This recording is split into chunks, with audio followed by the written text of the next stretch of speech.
Oremos juntos.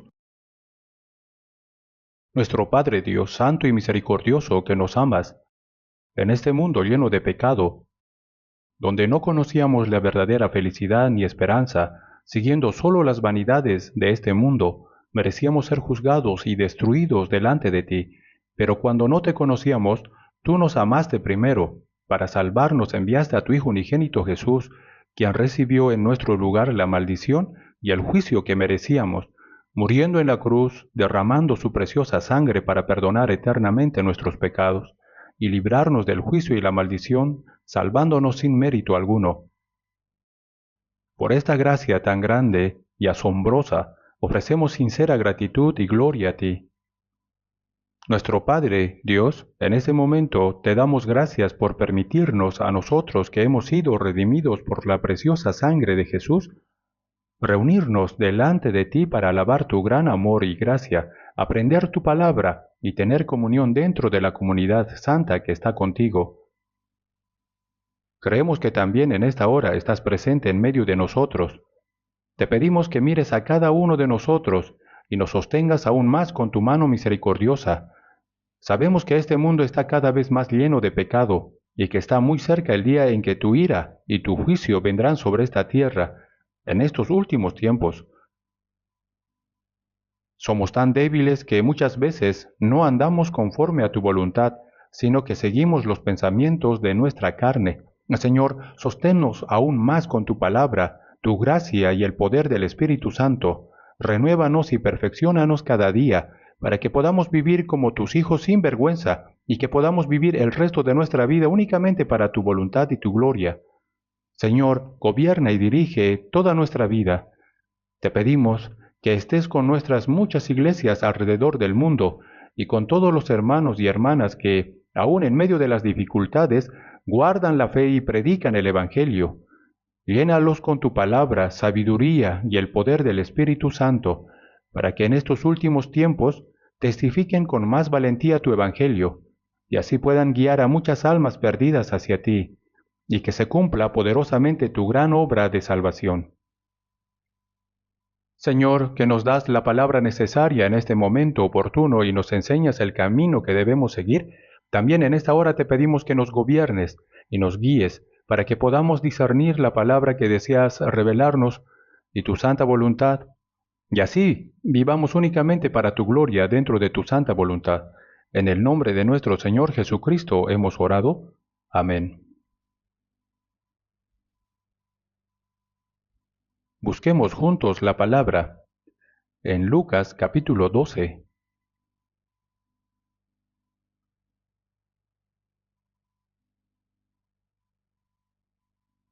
Voy a leer Lucas capítulo 12, versículos 13 al 21. Lucas capítulo 12, versículos 13 al 21.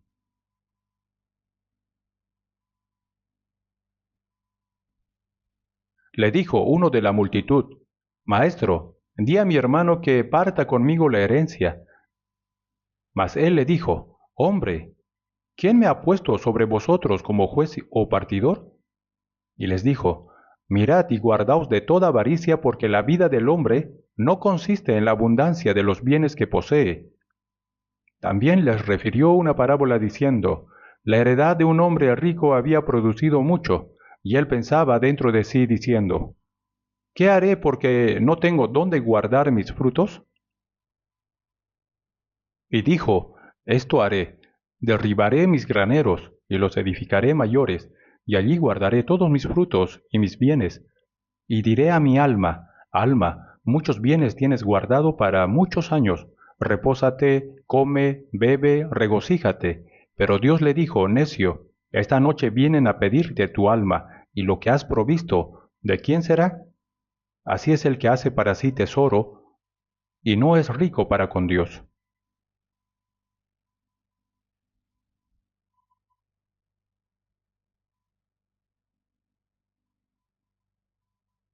Hasta aquí. Hoy, a través de esta palabra, me gustaría compartir el mensaje con el título El rico necio. Aquí vemos que mientras Jesús recorría la tierra de Israel enseñando y predicando el Evangelio, uno de la multitud le dijo: Maestro, di a mi hermano que parta conmigo la herencia. Parece que su padre había fallecido sin haber repartido justamente sus bienes entre sus hijos.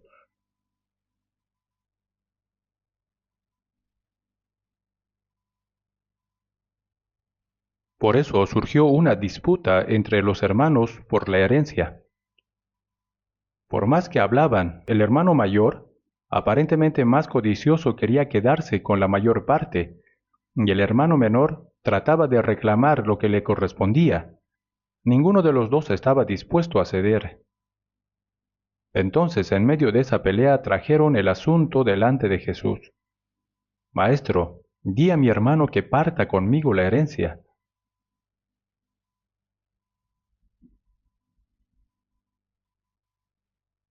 Los conflictos y disputas entre hermanos y familiares por cuestiones de herencia no son algo nuevo.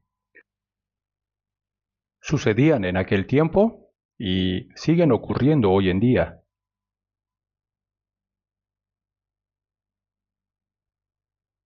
Yo personalmente he visto casos en los que aun cuando los padres están vivos, los hijos pelean fuertemente delante de ellos para quedarse con la poca herencia que tienen. Realmente uno se pregunta, ¿qué es el dinero o la riqueza para causar todo esto? Incluso en los grandes conglomerados empresariales, ¿no hemos visto cómo los hermanos terminan en disputas por repartirse los bienes de la empresa?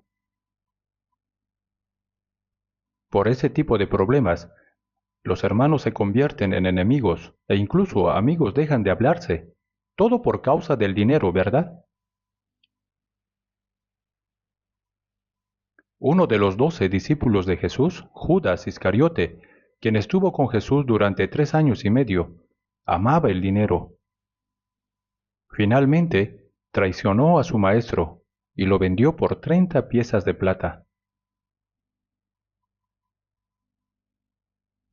Cuando el diablo terminó de obrar en su corazón, Judas comenzó a recuperar la cordura y sintiendo una gran culpabilidad dijo, ¿qué he hecho?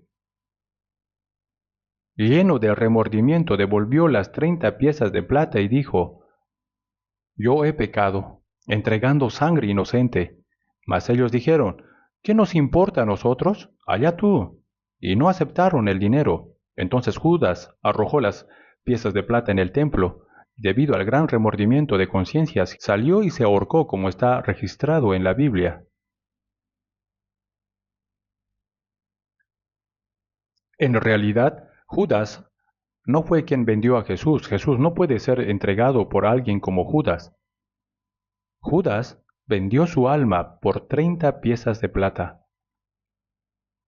Jesús dijo, a la verdad el Hijo del Hombre va, según está escrito de él.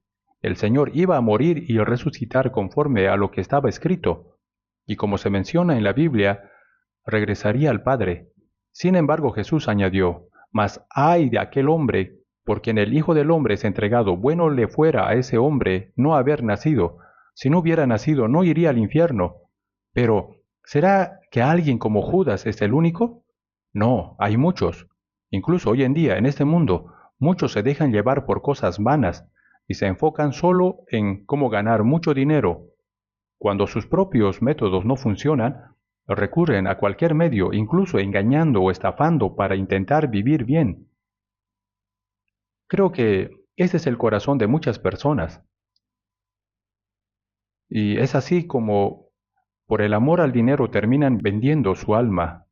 Jesús dijo, hombre, ¿quién me ha puesto sobre vosotros como juez o partidor?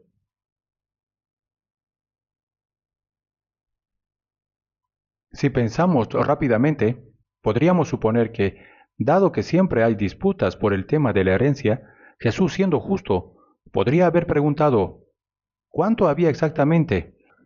Y podría haber decidido que el hermano mayor se quedara con un poco más y el hermano menor se diera por satisfecho, se habría dado una solución justa que estableciera un precedente para futuras divisiones de bienes. Sin embargo, Jesús no quiso hacer eso. Él dijo que no había venido para ser un partidor en cuestiones de herencia.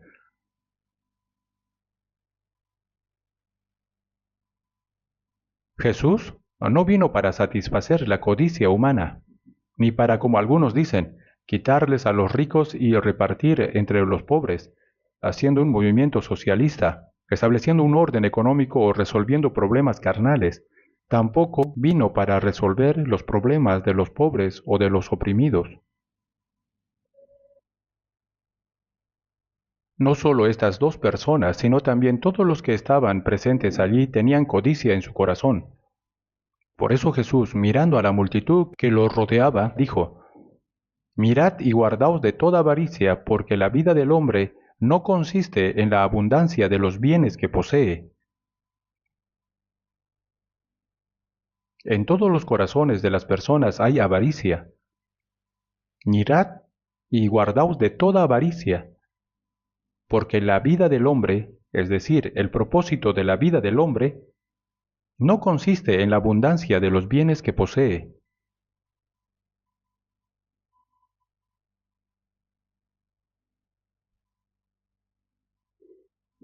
Si observamos a las personas en este mundo, parece que incluso hoy en día su único propósito es ganar dinero y preocuparse por cómo vivir, alimentándose bien y disfrutando de la vida. Parece que este es el único objetivo de sus vidas. No piensan en lo que realmente es el verdadero valor, ni la esperanza de la vida, ni el propósito de la vida. Solo piensan en cómo vivir alimentándose bien y disfrutando de la vida en el momento presente. No solo se trata de comer, sino que los que tienen más quieren acumular aún más. Y esa codicia no termina hasta el último momento de sus vidas. Una vez le dije a una señora que tenía una pequeña tienda: Señora, debe creer en Jesús y recibir la salvación. Debe pensar en el asunto de su alma. Pero ella me respondió: Ay, ahora mismo estoy demasiado ocupada tratando de sobrevivir. No tengo tiempo para pensar en mi alma, el cielo o el infierno. Esta tienda la alquilo, pago renta mensual y estoy trabajando duro. Mi propósito es ganar mucho dinero, tener mi propio local y mi propio edificio.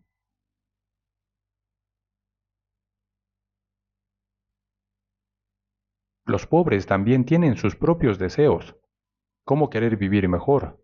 Una persona así, si tiene un edificio, querrá tener dos, luego 10, y ese deseo nunca tiene fin. Por eso Jesús dijo: Mirad y guardaos de toda avaricia, porque la vida del hombre, es decir, el propósito de la vida del hombre, no consiste en la abundancia de los bienes que posee. Luego, para ilustrar este punto, contó la parábola de un hombre rico. En esos tiempos no era común tener grandes empresas como hoy en día, sino que la riqueza se medía por la agricultura o la cantidad de ganado, como ovejas y vacas, que uno poseía. Y Jesús dijo: La heredad de un hombre rico había producido mucho. Y él pensaba dentro de sí mismo, diciendo: ¿Qué haré? Porque no tengo dónde guardar mis frutos. Esto haré: derribaré mis graneros y los edificaré mayores, y allí guardaré todos mis frutos y mis bienes. Pero no terminó allí. Dijo: Alma, muchos bienes tienes guardados para muchos años. Repósate, come, bebe, regocíjate. Este hombre estaba claramente equivocado. Al parecer, sabía que tenía alma, ya que dijo: Alma, muchos bienes tienes guardados para muchos años. Repósate, come, bebe, regocíjate. ¿Pero acaso el alma vive comiendo y bebiendo? Evidentemente ni siquiera sabía lo que realmente era el alma. Entonces Dios le dijo: Necio. Dice el necio en su corazón, no hay Dios, ¿verdad? Un necio no sabe cuál es el propósito de la vida, ni tiene una concepción de valores ni esperanza, solo vive para mantener su carne. En el Salmo 49:20 dice, el hombre que está en honra y no entiende, semejante es a las bestias que perecen. El ser humano fue creado con espíritu, a imagen de Dios. Solo cuando su espíritu se satisface en Dios, cuando tiene la vida eterna y la esperanza del cielo que Él da, puede ser verdaderamente feliz. Pero este hombre, aunque parecía saber que tenía alma, pues dijo, alma. También dijo, muchos bienes tienes guardados para muchos años. Repósate, come, bebe, regocíjate. ¡Qué hombre tan necio! Por eso Dios le dijo, necio, esta noche vienen a pedirte tu alma. Y Dios se la llevó.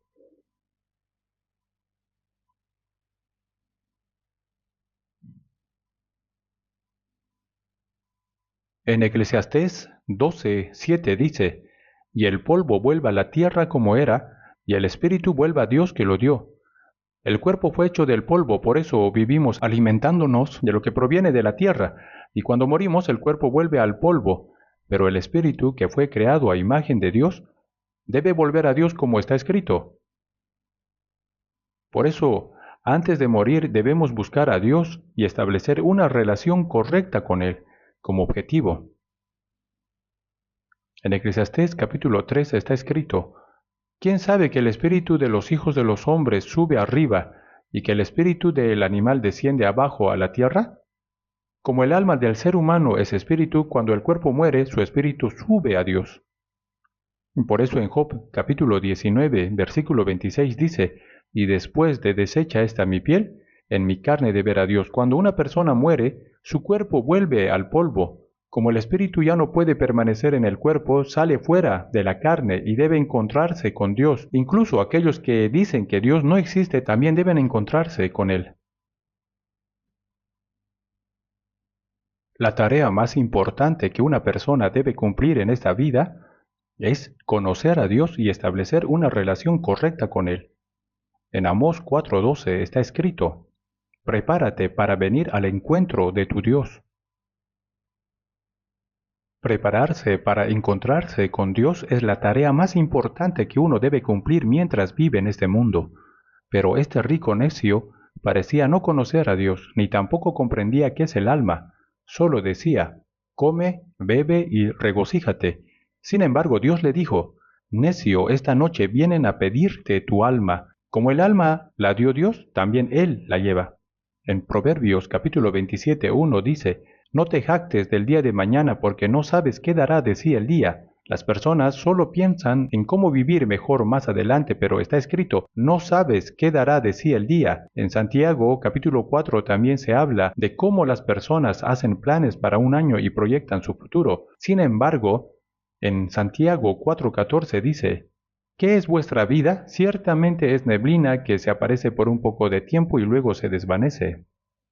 La vida de nuestra carne es como una neblina que aparece por un momento y desaparece como el viento. Aún así, los seres humanos, tan frágiles, hacen planes como si fueran a vivir cientos o miles de años, con esperanzas absurdas. Pero en realidad, nadie sabe lo que puede pasar en un solo día. Si esta noche Dios viene a pedir en nuestra alma, ¿de quién será todo lo que hemos acumulado y preparado? Sea conocimiento, honor, poder o grandes riquezas, ya no será nuestro. Antes de fallecer, el presidente de Samsung, Lee Kuan-hee, dijo algo que apareció en los periódicos. Cuando muera, no sé quién se quedará con mi hermosa villa, ni quién tendrá las llaves de mi coche de lujo. No sé qué pasará con todo eso. Es cierto, por mucho que uno tenga cosas buenas, nada de eso perdura para siempre. Todo tiene su fin. Esta noche vienen a pedirte tu alma y lo que has provisto, ¿de quién será? Como está escrito, así es el que hace para sí tesoro. Debemos prepararnos para encontrarnos con Dios Pero quien no es rico para con Dios, es decir, es un necio. Muchas personas son ricas, otras aspiran serlo y sueñan con serlo. Pero desde la perspectiva de Dios, todos ellos son simplemente ricos necios.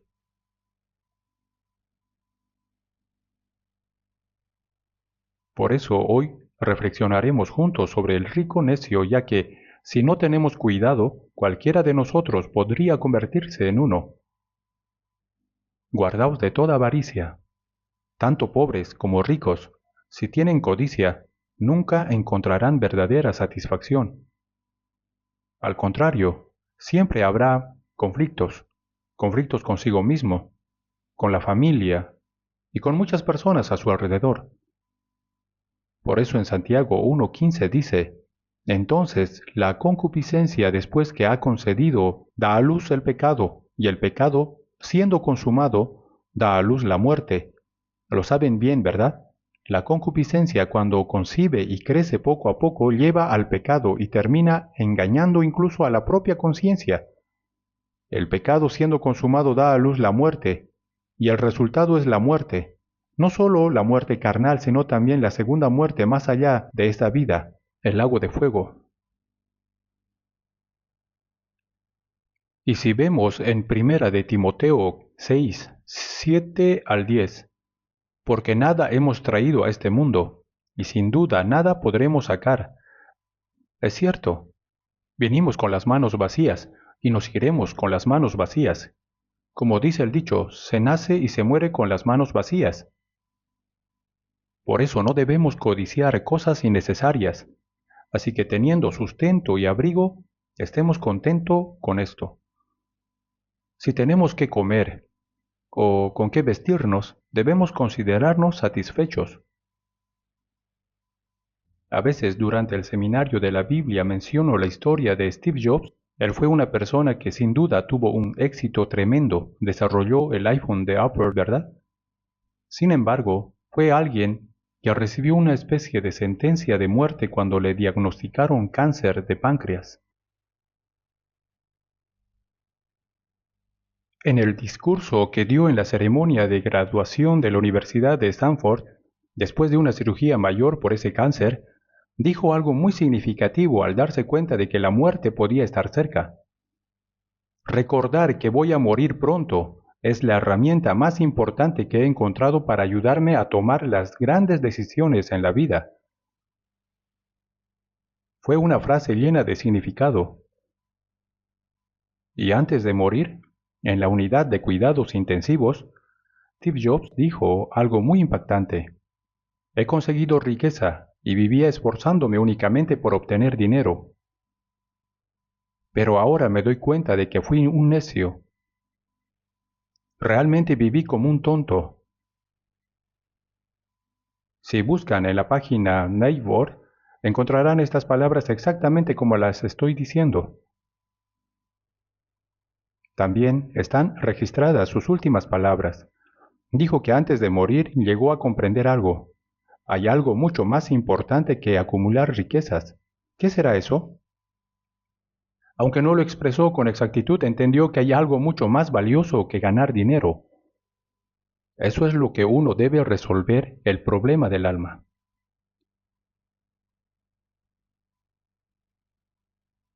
En Eclesiastés 5:15 también está escrito, como salió del vientre de su madre, desnudo así vuelve yéndose tal como vino, y nada tiene de su trabajo para llevar en su mano.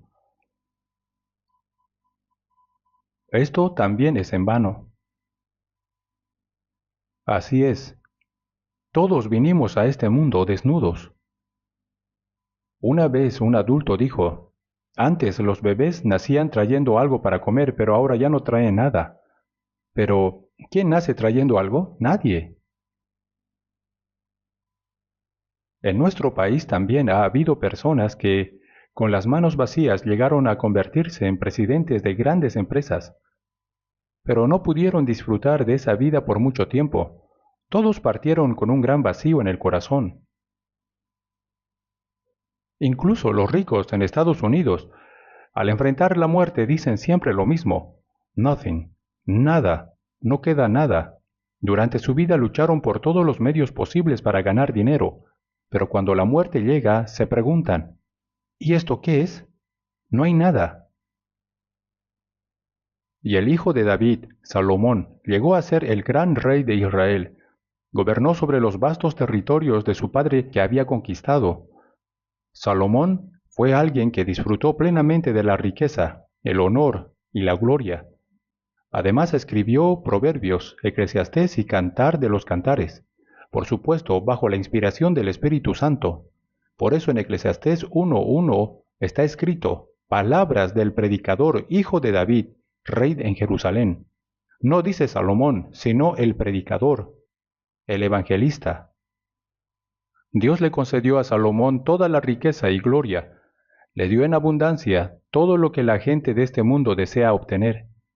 Salomón vivía en un palacio adornado con oro, plata y piedras preciosas. Los reyes de la tierra acudían a él trayendo oro y tesoros para ver con sus propios ojos la sabiduría y la gloria que Dios le había concedido. Se dice que todos los utensilios que usaba eran de oro. Tenía tanto oro que ya no sabía qué hacer con él, así que hizo incluso escudos de oro solo como decoración. Contaba con un ejército poderoso, con muchas esposas y concubinas. En resumen, todo lo que deseaba su corazón y todo lo que veían sus ojos no se lo negó. Lo probó todo. No ha existido otro hombre en este mundo como él que haya experimentado absolutamente todo lo que deseaba su corazón y todo lo que veían sus ojos. Pero en Eclesiastés 1:2 dice, vanidad de vanidades, dijo el predicador, vanidad de vanidades, todo es vanidad. En un solo versículo repite 5 veces la palabra vanidad. Desde el capítulo 1 hasta el 12 de Eclesiastés se repite esa expresión unas 37 veces. En inglés lo resumen con una palabra, nothing, nada, todo es vacío, sin sentido. Por eso en el Salmo capítulo 39, en los versículos 4 al 7, se habla del gran rey David, que había conquistado las naciones extranjeras a su alrededor y estableciendo un reino unido. Es impresionante, ¿verdad? Napoleón, después de conquistar algunos territorios, dijo, la palabra imposible no está en mi diccionario, una expresión de orgullo. Sin embargo, tras su derrota en la batalla de Waterloo y su exilio en la isla de Santa Elena, dijo, he fracasado, he perdido. No obstante, también hizo una famosa declaración. Jesús de Nazaret, tú has vencido. ¿Cuántas personas me juraron lealtad, pero todas me abandonaron? Pero tú, Jesús de Nazaret, el que murió en la cruz, tú has vencido. Hoy en día, ¿cuántas personas te aman, te obedecen y están dispuestas a dar sus vidas por ti? Tú eres el verdadero vencedor. Estas fueron palabras especiales. David en su gran gloria como rey dijo, hazme saber Jehová mi fin, y cuánta sea la medida de mis días, sepa yo cuán frágil soy. Mi fin, es decir, el último de la carne, el fin y la medida de los días. Hazme saber cuánta sea la medida de mis días, sepa yo cuán frágil soy. He aquí, diste a mis días término corto, y mi edad es como nada delante de ti. Ciertamente es completa vanidad todo hombre que vive. La vida ante Dios es como la anchura de la palma de la mano. Si se pone una hormiga sobre la palma, rápidamente caerá. Y mi edad es como nada delante de ti. Ciertamente es completa vanidad todo hombre que vive. Ahora, aunque uno haya tenido éxito y haya obtenido todo, cuando afirma estar firme, en realidad todo es completa vanidad. Ciertamente como una sombra es el hombre, ciertamente en vano se afana, amontona riquezas, y no sabe quién las recogerá. David sabía esto. Todas las personas se afanan en cosas vanas y amontonan riquezas, más y más. Ciertamente, en vano se afana, amontonan riquezas y no sabe quién las recogerá. Y ahora, Señor, ¿qué esperaré? Mi esperanza está en ti. Realmente ese gran rey David testificó que este mundo es vanidad. Todo es vanidad, mi esperanza está solo en el Señor. Por eso Dios amó tanto a David. Bien, debemos saber esta verdad primero.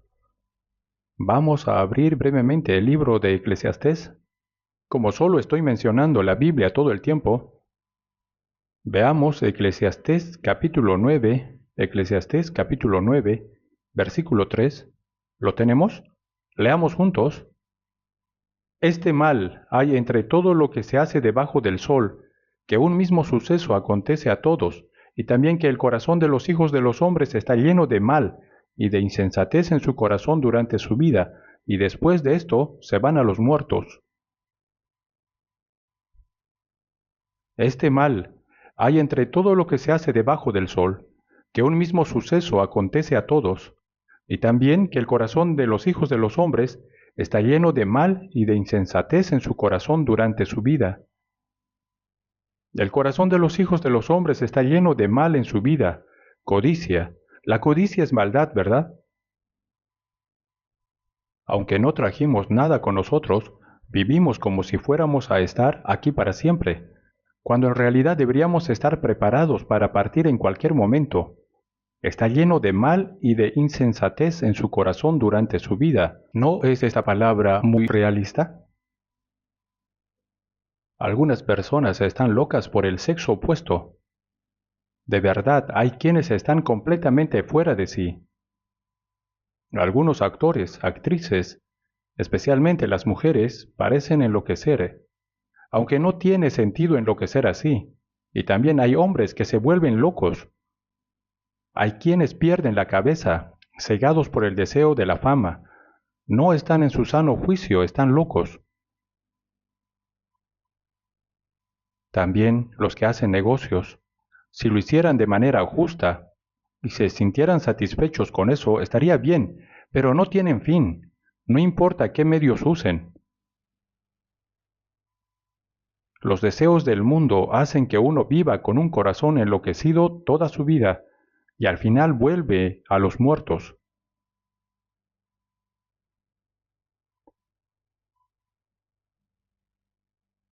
Por eso en el versículo 4, aún hay esperanza para todo aquel que está entre los vivos, porque mejor es perro vivo que león muerto. Este versículo es realmente interesante. ¿De qué sirve un león si está muerto? Es mejor ser un perro vivo que un león muerto, ¿verdad? Significa que no se debe envidiar a los ricos. Aunque parezca que lo devoran todo como un león, si de repente muere no sirve de nada.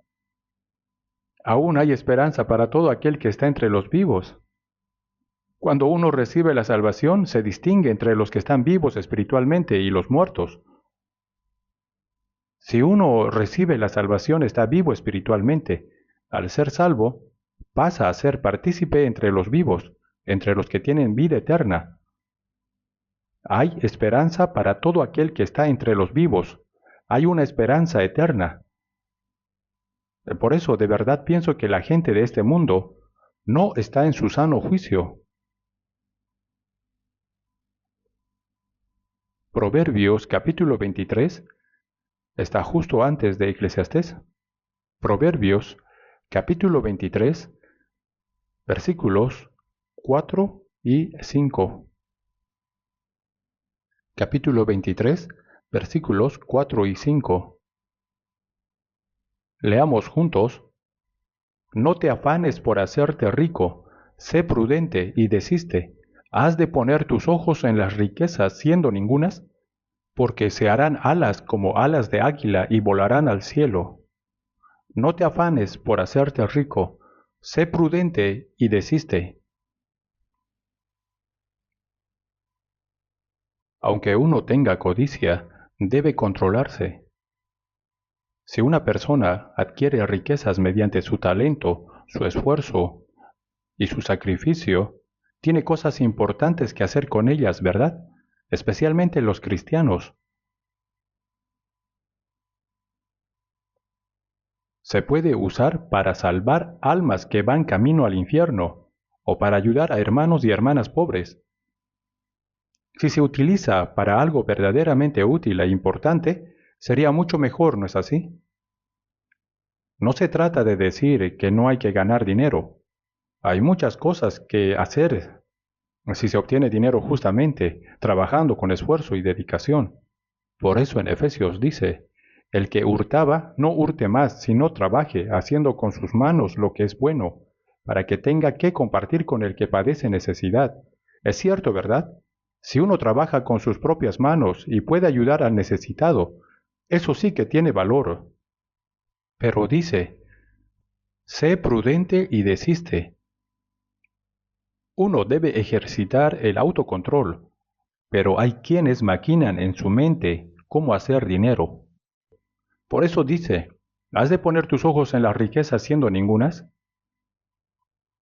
Debemos volver nuestros ojos a Dios, regocijarnos en la vida eterna y la esperanza que Él nos ha dado, encontrar siempre satisfacción y alegría en la vida junto a Dios. Porque está escrito que las riquezas se harán alas como alas de águila y volarán al cielo. Hay casos en los que algunas personas, aunque sean ricas, perecen repentinamente y al morir todo desaparece. Entonces algunos dicen, por eso hay que atar bien la riqueza por medio de los bienes raíces para que no se vuele. Bienes raíces, para que no se mueva ni un centímetro. Pero aunque uno lo ate así, de todos modos se va, ya sea para un lado o para el otro. No sirve de nada. Por eso la persona no debe ser necia delante de Dios. Hay que entender qué significa ser sabio. En 2 de Timoteo capítulo 3, versículos 1 y 2 dice, también debes saber esto, que en los postreros días vendrán tiempos peligrosos, porque habrá hombres amadores de sí mismos, ávaros. Como se aman a sí mismos, aman el dinero. Piensan que si ganan mucho dinero, el dinero los hará felices. Piensan que su dinero los protegerá y se hará cargo de su futuro. Parece correcto, pero no lo es. Esto no es la respuesta. Nosotros no debemos poner nuestra esperanza en esta tierra. Todo es vanidad. Por eso, hombres amadores de sí mismos, ávaros, desobedientes a los padres, desobedecen incluso a sus padres por el dinero. Ingratos, crueles. Las personas se vuelven crueles. Es extraño. Y amadores de los deleites más que de Dios. Aman más las riquezas de este mundo que a Dios. Y como creen que esas riquezas les dan alegría y felicidad, aman esos placeres, estos placeres vanos más que a Dios. Por eso si vemos Colosenses capítulo 3, versículo 5, ¿qué dice que es la avaricia? Creo que no lo saben. La avaricia, que es idolatría. Si hay avaricia en el corazón, es lo mismo que la idolatría. La avaricia es idolatría. Así que la persona que tiene avaricia ama más el dinero que a Dios. Y en esa persona no está el amor de Dios. Hay personas en la Biblia, tanto en el Antiguo como el Nuevo Testamento, que se arruinaron por la avaricia de la riqueza. Un ejemplo representativo en el Antiguo Testamento se encuentra en Josué capítulo 7, versículo 20 en adelante. Cuando los israelitas salieron de Egipto y llegaron a tierra de Canaán para atacar la ciudad de Jericó, se les ordenó que todo lo que tomaran era de Dios y debían ofrecérselo a Él. Sin embargo, un hombre llamado Acán vio un manto babilónico de Sinar, que le pareció muy bueno, y también vio lingotes de oro y plata, y rápidamente los escondió debajo de su tienda, los ocultó bajo la tierra.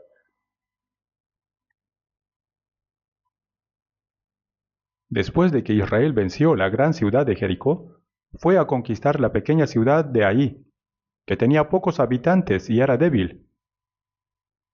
Sin embargo, a pesar de haber derrotado la gran ciudad de Jericó, Israel fue derrotado ante los habitantes de Ahí. 36 de ellos murieron de repente.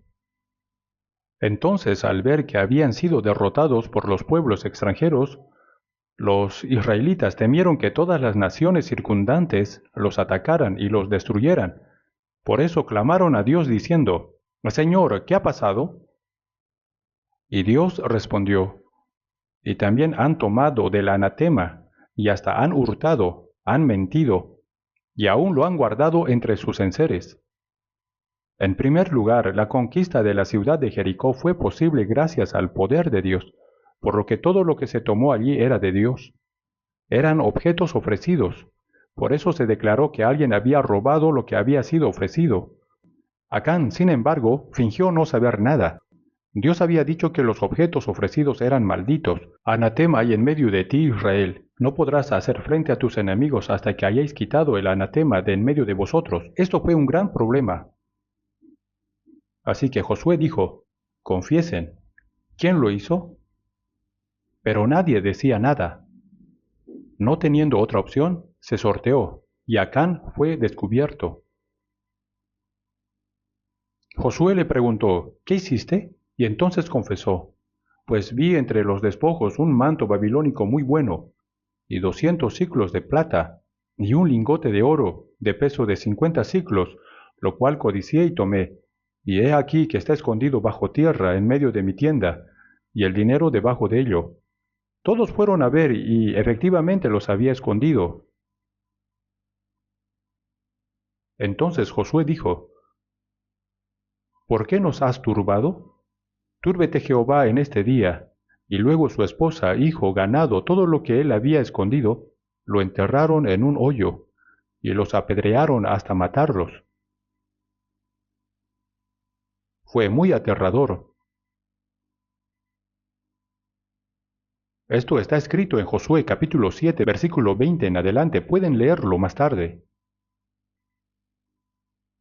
Y también otra persona, el criado de Eliseo, Giezi. Si miramos desde Segunda de Reyes capítulo 5, versículo 20, hay una historia sobre Naamán, el general del ejército de Siria, quien tenía lepra. Pero había una muchacha cautiva de Israel que le habló a la esposa de Naamán.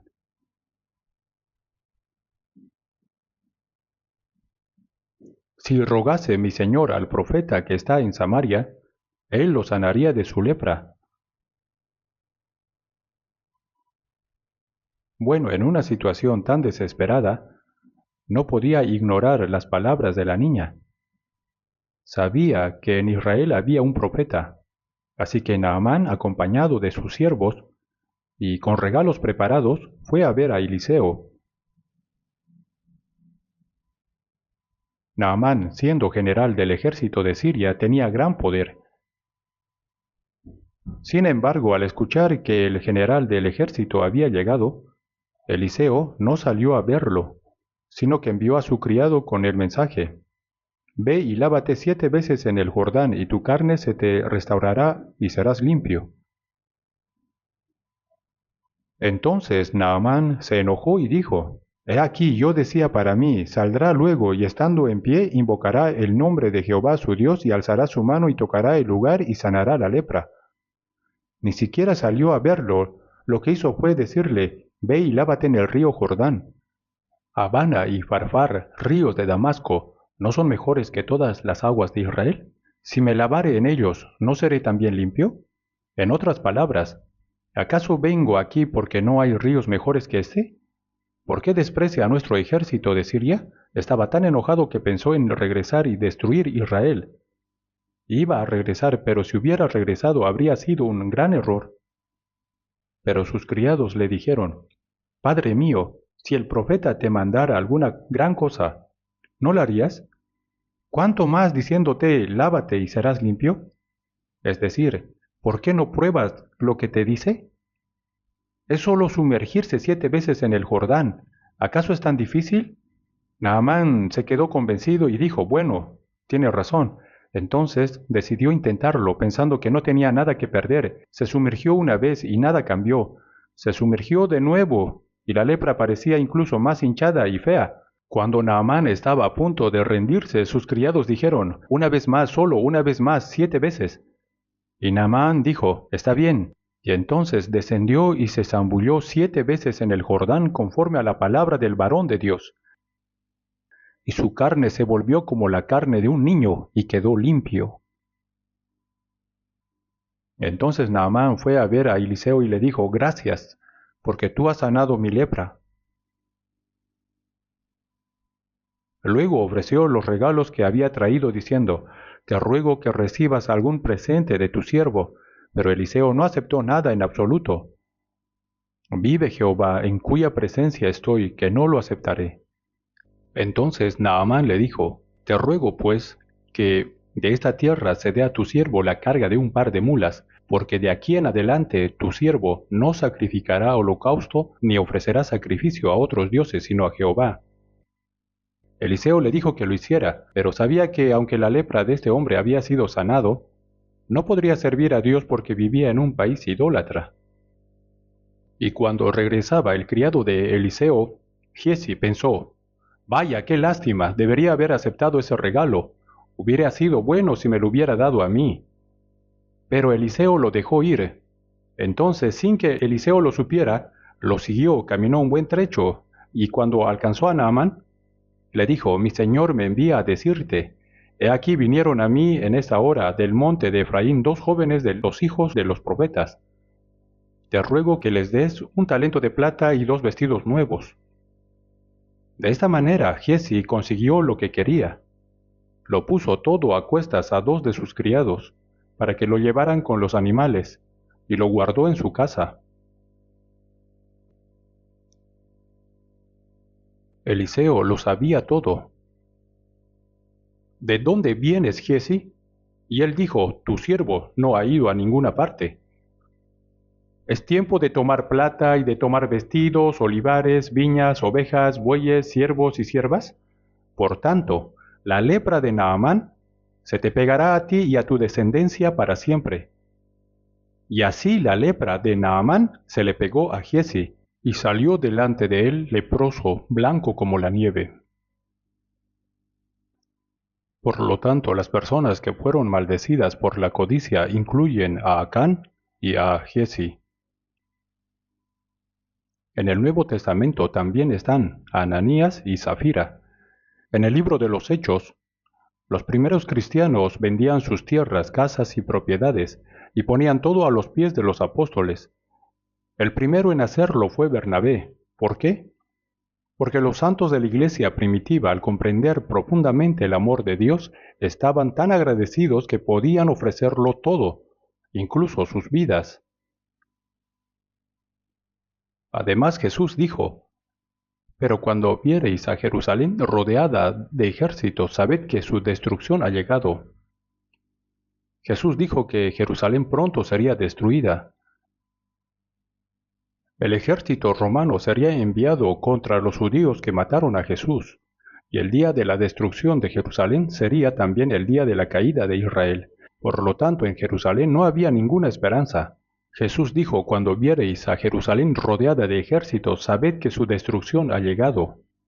Y debían huir rápidamente si querían salvarse. Así que dentro de Jerusalén tenían que vender sus casas y tierras. Por eso en Hechos capítulo 4 encontramos versículos como: lo ponían a los pies de los apóstoles y se repartía a cada uno según su necesidad, y así que no habían entre ellos ningún necesitado. En ese tiempo Ananías y Zafira también vendieron todo. Como Bernabé lideraba en este acto, todos lo seguían. Sin embargo, como les daba pena darlo todo, Ananías le dijo a su esposa: Querida, dejemos un poco, también necesitamos algo para vivir. Y ella estuvo de acuerdo, así que mientras los demás lo daban todo, ellos escondieron una parte. Pedro sabía todo eso. Le preguntó a Ananías: ¿Eso es todo lo que vendiste? ¿Es todo? Y Ananías respondió: Sí, todo lo que vendí lo he traído. Entonces Pedro le dijo: ¿Por qué llenó Satanás tu corazón para que mintieses al Espíritu Santo? Y Ananías cayó muerto en el acto por mentir. Si querías vender o no, ¿quién te obligó a hacerlo? Después de vender, podrías haber dicho cuánto te quedaba. ¿Pero por qué mentir? Pedro dijo: No has mentido a los hombres, sino a Dios. Ananías murió allí mismo. Pero su esposa Safira, sin saberlo, llegó, y Pedro le preguntó, «Dime, ¿vendisteis en tanto la heredad?» Y ella dijo, «Sí, en tanto». Y Pedro le dijo, «¿Por qué convinisteis en tentar al Espíritu del Señor? No has mentido a los hombres, sino a Dios. He aquí a la puerta los pies de los que han sepultado a tu marido, y te sacarán a ti». Al instante, ella cayó a los pies de él y expiró. ¿Cuánto temor habría causado esto en la gente? No se debe mentir al Espíritu Santo.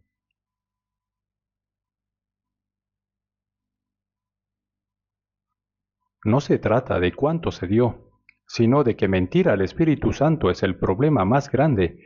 Además, si no lo hubieran vendido, habrían quedado atrapados y habrían muerto en Jerusalén debido a la riqueza. ¿Por qué la esposa de Lot, cuando Sodoma y Gomorra fueron destruidas, miró atrás y se convirtió en una estatua de sal? ¡Ay, olvidé mi túnica de seda en el armario! ¡Ay, olvidé mi anillo de oro! Y al mirar atrás se convirtió en una estatua de sal. Si no hubiera tenido nada, no le habría pasado nada. Hay personas que murieron debido a la codicia. Judas Iscariote vendió a Jesús por 30 piezas de plata y cayó directamente al infierno. ¿Cuántas personas perecieron debido a la codicia hasta el día de hoy? Si hay codicia por las riquezas, se está lleno de amor al dinero y no hay espacio para amar a Dios. Por eso Jesús dijo, «Mirad y guardaos de toda avaricia, porque la vida del hombre no consiste en la abundancia de los bienes que posee». El resumen significa, guardaos de toda avaricia. El propósito de la vida de una persona, su esperanza, no está en la abundancia de las posesiones.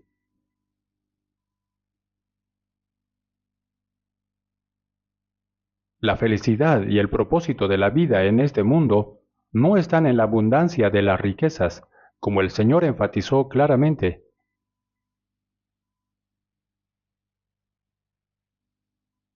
En el Salmo capítulo 62, versículo 10, está escrito, «Si se aumentan las riquezas, no pongáis el corazón en ellas».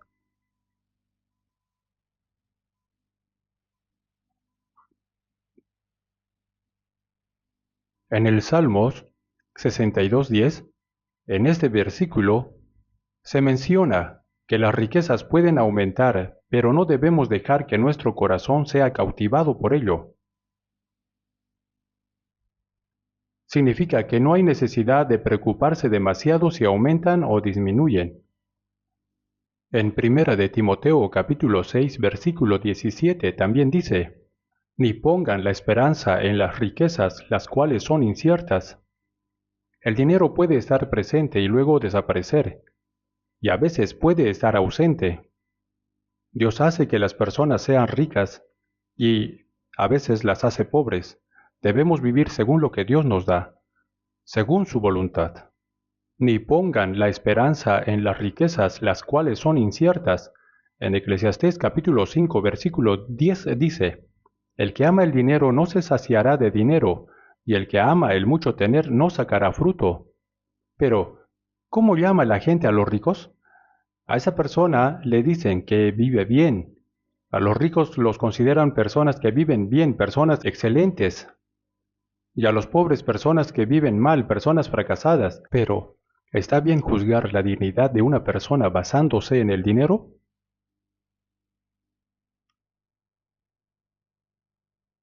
Jesús dijo, «La vida del hombre no consiste en la abundancia de los bienes que posee».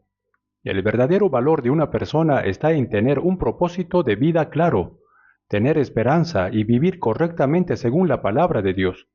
Eso es lo que significa vivir bien, ¿verdad? Decir que uno vive bien solo por tener mucho dinero es un error en la forma de hablar. Esa no es una vida bien vivida, esa es una vida mal vivida.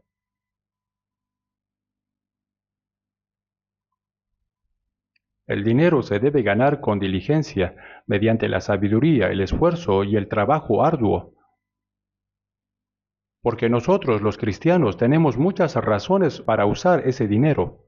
No lo usamos únicamente para nuestra satisfacción personal, sino que también se necesita mucho material para salvar almas perdidas. También debemos ayudar a los hermanos y hermanas pobres.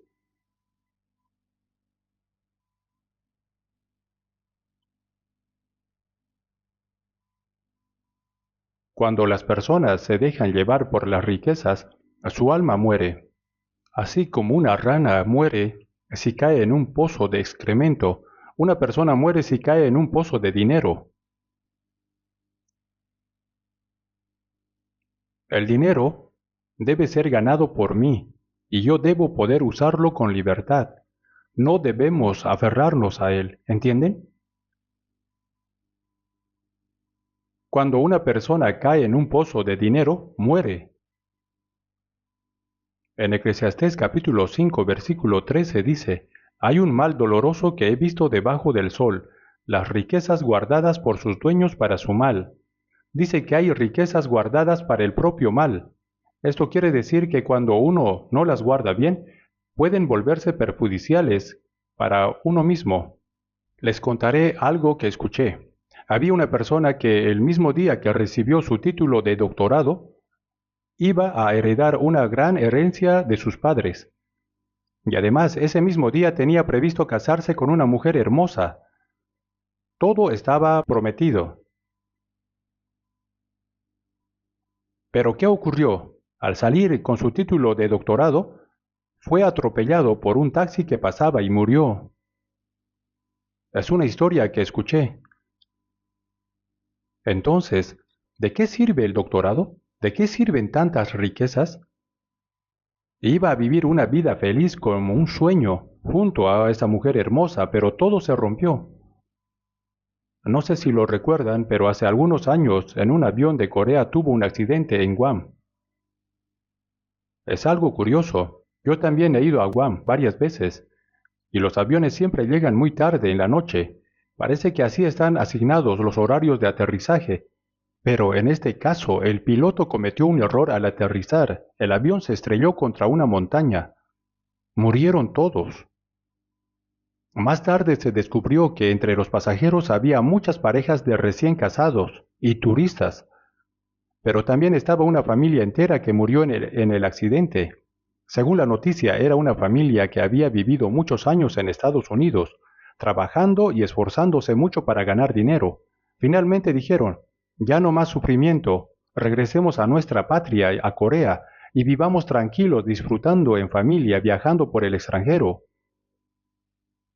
Y su primer viaje fue a Guam, pero toda la familia murió. Esto se publicó en el periódico. No sé quién heredó toda esa riqueza, pero ¿de qué sirvió todo eso?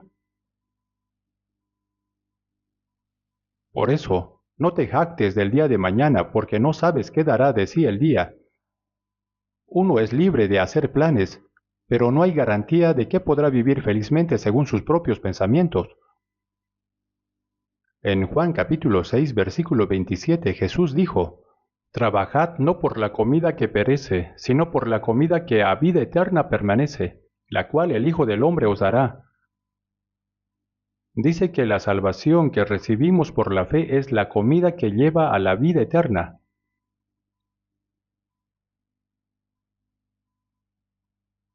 Cuando Jesús fue tentado había ayunado 40 días y estaba extremadamente cansado.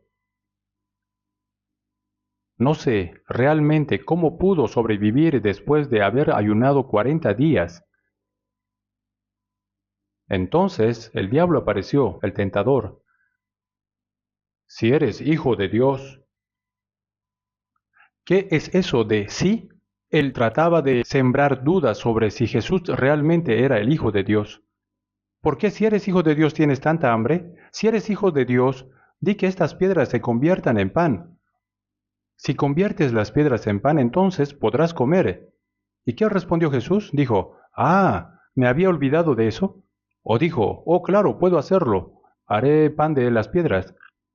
Jesús había dicho que incluso las piedras podrían convertirse en hijos de Abraham, ¿verdad? Sin embargo, no dijo así. Jesús dijo, escrito está, no solo de pan vivirá el hombre, sino de toda palabra que sale de la boca de Dios. El hombre no debe vivir solo del pan, el alimento carnal, sino también del alimento espiritual. No está mal decirlo así, pero Jesús no se refería solo a eso. Jesús es el Verbo hecho carne. ¿Y qué significa eso? Significa que no solo es importante el problema de la comida y la supervivencia, sino que lo que realmente es importante es obedecer la palabra de Dios. ¿Lo entienden?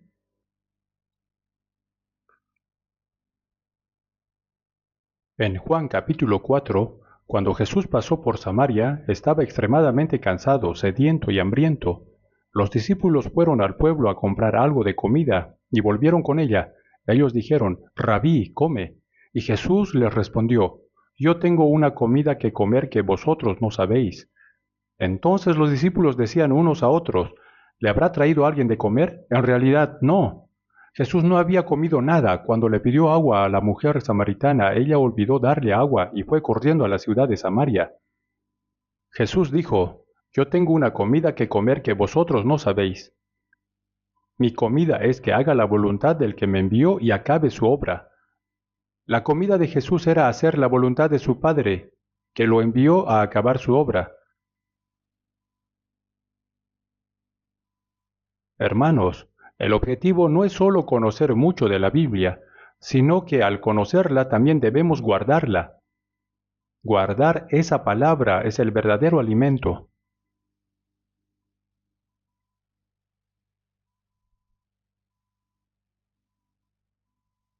En Job capítulo 23, versículo 12, Job dijo, Del mandamiento de tus labios nunca me separé, guardé las palabras de su boca más que mi comida.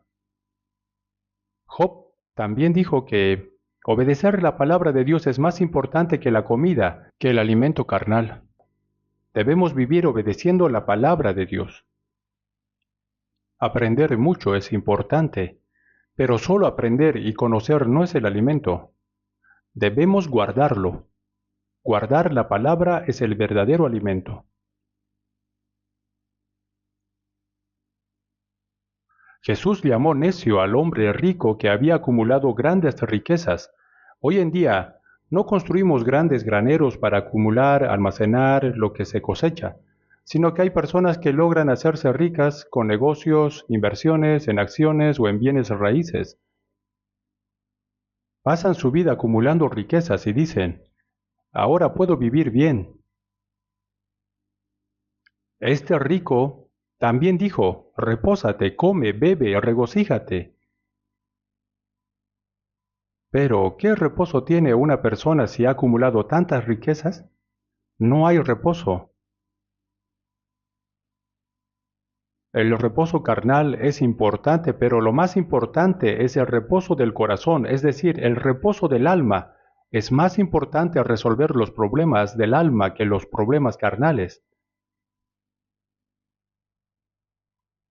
No solo debemos ser salvos, sino también vivir de acuerdo a la palabra de Dios.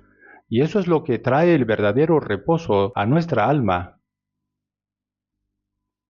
En Eclesiastés capítulo 3 versículo 11 está escrito, Todo lo hizo hermoso en su tiempo y ha puesto eternidad en el corazón de ellos. ¿Qué ha puesto en el corazón de ellos? Ha puesto eternidad.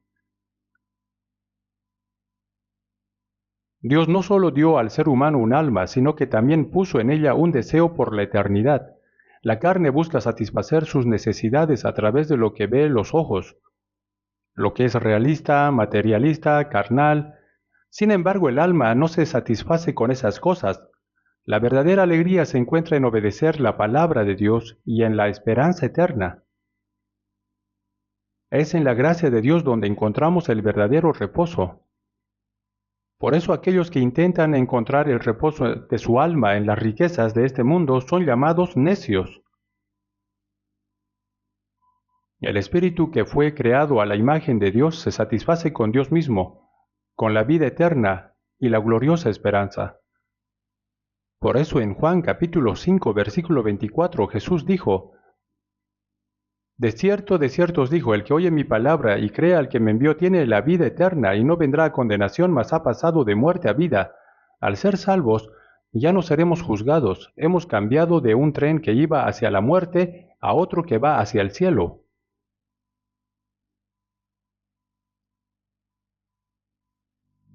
El alma no se satisface con los conocimientos de este mundo, ni con las riquezas, los placeres mundanos, la fama, ni nada de eso. Una persona salva nunca estará satisfecha con eso. Los pecadores que están lejos, lejos de Dios, no tienen esa verdadera satisfacción, felicidad ni reposo que nosotros tenemos. Ellos viven con el temor del juicio de Dios. Últimamente vi un programa en la televisión llamado Más hermoso que el cielo, pero en lugar de ver lo hermoso del cielo, todo lo que vi fue el infierno. Nunca había visto un drama como ese. Muestran cómo según las acciones de las personas van al infierno. Hay varios tipos de infierno. Mataste a alguien, ¿verdad? No, no maté a nadie. ¿Mataste a un bebé en tu vientre? Eres un asesino. ¿Mentiste, verdad? El abogado responde, no mentí. Pero mientras defendías mentiste mucho. Y entonces le arrancan la lengua. Vaya, qué miedo. No se puede mentir en ese lugar. Cada acción es juzgada y la persona es lanzada al infierno de inmediato. Y luego muestran el azufre hirviendo en un lago de fuego. Se ve muy realista, sería bueno que todos lo vieran. Es importante entender que el infierno es algo aterrador, ¿verdad? Las personas que dicen el infierno no existe deben pensarlo mejor. Tal vez el creador de ese drama haya escuchado alguno de nuestros sermones antes de crearlo. De todos modos, lo hicieron muy bien, deberían verlo. En la Biblia también está escrito que cada uno será juzgado según sus obras. En el huerto de Edén había dos árboles importantes, el árbol de la vida, que daba vida eterna, y el árbol de la ciencia del bien y del mal, cuyo fruto traía la muerte si se comía. Sin embargo, el diablo engañó a Eva diciéndole, prueba del fruto, no morirás. No es que vayas a morir, sino que al comerlo se te abrirán los ojos, obtendrás la sabiduría y serás como Dios. Dios no quiere que lo comas porque tiene celos de ti. Las mujeres por lo general son más vulnerables emocionalmente en estos aspectos, ¿verdad? Además, cuando Dios dio ese mandato, Eva aún no había sido creada, fue Adán quien se lo transmitió. Por eso su convicción en la palabra de Dios era más débil, aunque Dios había dicho, no comeréis de él, para que no muráis. Y también, mas del árbol de la ciencia del bien y del mal no comerás, porque el día que de él comieres ciertamente morirás. Como Eva no tenía una convicción firme, el diablo aprovechó para tentar. Pruébalo, no morirás, está delicioso. Se te abrirán los ojos y serás sabia. Vamos, pruébalo. Después de recibir la tentación, vio la mujer que el árbol era bueno para comer y que era agradable a los ojos y árbol codiciable para alcanzar la sabiduría. Sí, y entonces lo comió. Luego le dijo a Adán, Amor, prueba esto. ¿Qué es? Es el fruto de la ciencia del bien y del mal. ¿Qué? Pero Dios dijo que si lo comemos moriremos. Entonces, ¿qué hago? Pues morirás, ¿qué más? ¿Y cómo vas a vivir tú solo si yo muero? Si morimos, morimos juntos. Si vivimos, vivimos juntos. Pruébalo, come. Entonces Adán, con el corazón debilitado, dijo, Bueno, está bien. Y lo comió también. Si el diablo hubiera ido directamente a Adán, él no habría caído. Por eso fue a su hermosa esposa Eva. Así que el diablo es sabio. Su objetivo era hacer caer a Adán a través de Eva. Uno se pregunta, ¿qué habría pasado si Adán no hubiera comido? Es simple, Eva habría muerto y Dios habría dado una nueva esposa para Adán. Bueno, eso es lo que digo. De todos modos, el diablo logró hacer que comieran del fruto de la ciencia del bien y del mal. Este enemigo, este diablo, incluso ahora utiliza todas las cosas del mundo para que las personas no piensen en lo espiritual. Hace que se enfoquen en lo material, en lo visible, en lo mundano, y así les hace olvidar el sufrimiento de su alma. El ser humano experimenta conflictos espirituales y anhela la gracia espiritual, pero el diablo obra para que ni siquiera pueda pensar en eso. Su acechanza es distraer el sufrimiento del alma con las cosas del mundo. Hace que las personas solo persigan lo carnal, lo material, lo realista, lo visible, y que se esfuercen sin cesar por encontrar satisfacción en ello. Y así se termina mordiendo el anzuelo del engaño de Satanás. Eso es la perdición. Conocen Fausto de Goethe, ¿verdad? La obra que escribió Goethe, yo incluso fui a la casa de Goethe en Alemania, donde vivía antes. Fausto es su obra, y visité la casa donde vivió. Pues resulta que Goethe tenía esposa, pero también tenía un amante. Había fotos en la casa, es algo extraño, la verdad. De todos modos, pienso que Fausto es un monólogo interior de Goethe. Me preguntaba de qué trataba realmente la obra, así que le eché un vistazo. El contenido es bastante simple. Fausto era un erudito, un académico. Pasó toda su vida estudiando y así envejeció. Pero un día el diablo se le apareció. Fausto, te has pasado la vida entera estudiando y sufriendo por la investigación y ahora estás viejo. Ah, eres realmente un hombre miserable. Pero si me haces caso, yo te daré todo lo hermoso y bueno de este mundo. Haré que te conviertas en un joven lleno de vida. Te haré conocer a una mujer hermosa y podrás casarte con ella. También te daré talentos para que puedas generar todo el dinero que quieras. ¿Qué te parece? Si haces lo que yo diga, podrás vivir muy bien. Solo hay una condición. Disfruta de todo lo que quieras, pero cuando mueras tendrás que entregarme tu alma. Fausto firmó el contrato, dijo, está bien, y firmó. Y pum, inmediatamente se convirtió en un joven lleno de vida. Luego apareció una mujer hermosa. No sé si era una princesa o una reina. En fin, mató al esposo y se la quitó, se la arrebató.